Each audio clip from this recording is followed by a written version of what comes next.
আজকে আমাদের টাকা পয়সা আছে বেশি বলে আমরা বুফে খাই, এই খাই সেই খাই বলে আমাদের এই অবস্থা। তা এখন জিলাপি বলেন, জিলাপি আটা, আটার বর্ণনা দিছি না? ওই আটারে খামি করছে, সাথে কি দিছে আরো খারাপ কিছু তেল টেল ইত্যাদি। আবার বলে কি দেয়, হাইড্রোস নাকি। তারপরে হচ্ছে ওই কড়াই, কড়াইয়ের মধ্যে কি আছে, তেল, সেটাকে বলেন পোড়া অ্যাক্রিলামাইড, পোড়া মোবিল, মানে বারবার রিপিটেড হিট করে কালা আলকাতরার মতো হয়েছে, আমি কই পোড়া মোবিল, ঠিক আছে নি বলা, ঠিক আছে। আর সাইন্টিফিক্যালি হবে অ্যাক্রিলামাইড, রিপিটেড হিট, রিপিটেড হিটে কি হয়, অ্যাক্রিলামাইড, তেল পুড়িয়া পুড়িয়া এটা মনে করেন যে তেলের ইয়ে আর কি। তারপরে এখন আসেন এটার মধ্যে আমি ওই জিলাপিটারে কি করলাম, ওই হাইড্রোজ মাইড্রোজ ওই যে গ্লুটেন মুলুটেন যা কইছে এগুলারে আবার চিনি টিনি দিয়া আবার খামি টামি বানাইয়া এটার মধ্যে কি করলাম, ডুবো তেলে এটারে ভাজলাম, ভাইজা এটারে কয়লা বানাইলাম, বানাইয়া তারপর কি করলাম, এটারে চিনি শিরায় চুবাইলাম, যেখানে ঘন চিনি আবার আছে, ঘন চিনি 72%, 75% ঘন চিনি, বুঝছেন।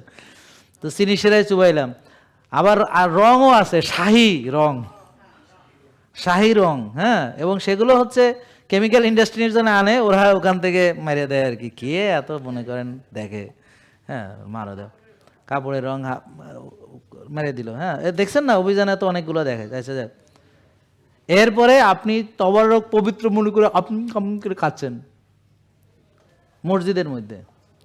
আবার বলে যে মসজিদে খাইতে হবে কেন, বাইরের সময় দিলে পরে ওই ডায়াবেটিস রুগী টুকি যেগুলো আছে এরা তো জানে বাসায় যদি এটা নিয়ে যায় আমার তো খাইতে দিব না, এরা ইনস্ট্যান্ট ওখানে দাঁড়াই খাইয়ে টাইয়ে শেষ করে হাত টাত পরিষ্কার করে চলে যায়। বাসায় রিস্ক নিবে না, বাসায় কেউ দিবে না, তো ওর বউ বলবে এই তুমি খাচ্ছ কেন, যে তোমার তো ডায়াবেটিস, তুমি আবার এই জিলাপি খাইতেছো কেন, হ্যাঁ। তো এই জন্য ও রিস্ক না, আমি সব তাকায় তাকায় দেখি ওরা কি করে, হ্যাঁ ওখানে খাইয়ে টাই হাত মুছে চলে যায়। কেউ আবার 2-3 পিসও নেয়, চাইয়া নেয়, অত স্যার টাকার অভাব নেই, নিজের বাড়ি আছে, মসজিদের তবারক পবিত্র জিনিস বেশি করে খায়। এই হচ্ছে কথা। তাহলে হালাল তৈব খাওয়ার কথা কোরআনে আছে, তাহলে কোরআন অবমাননা করা হয় যদি আমরা খবিশ খাবার খাই। জিলাপির চেয়ে খবিশ খাবার এই পৃথিবীতে নাই, এই জন্য এই জিলাপি বেছে নেওয়া হয়েছে মসজিদের জন্য, এটা ইবলিসের পরিকল্পনা যে মসজিদে জিলাপিটা দিতে হবে, কারণ এইটা হলো যে সবচেয়ে যায়, কারণ সবচেয়ে নিকৃষ্টটা দিতে হবে। তাহলে এখন জিলাপির পরের অবস্থান মানে নিকৃষ্টের দিক থেকে হলো ফ্রেঞ্চ ফ্রাই। এখন ফ্রেঞ্চ ফ্রাইকে জিলাপির মর্যাদা দিতে হলে ফ্রেঞ্চ ফ্রাইকে চিনি শিরায় চুবাইলে তখন যে সে জিলাপির কাছাকাছি স্থান পাবে, বুঝতে পারছেন। এ বল করছে তা তো আর একটা নতুন আবিষ্কার, ফ্রেঞ্চ ফ্রাই করে এবার চিনি শিরায় চুবাই বেচবে, দেখবেন যে দারুণ খাবে, সবাই চলবে। এটা আর একটা নতুন খাবার দিলাম আইডিয়া, যাতে 2টা রুগী বাড়ে। ডাক্তারদের কাজ যেহেতু রুগী বানানো, হ্যাঁ, তা আমি এখন কই কি যে খাইয়া রুগী তাহলে আমরা কি করুম, এখন ওয়াজ চেঞ্জ, এখন বলবো না যে এটা খাবেন না ওটা খাবেন না, অনেক বদনাম হয়েছে, এখানে গেলে খাইতে দেয় না, এই করে না, না খাওয়া রাখে, হাবি যাবি। আমরা এখন আর বদনামের শিকার হইতে চাই না, এই জন্য আমি ওই দেখেন না ওই যে আমার খালাতো ভাইটা ওখানে কত খাওয়াইছি, দেখাইলাম যে খা তোরা, খাই যে অন্তত খাইতে দেয়, মেলা খাবার আছে, হ্যাঁ খা।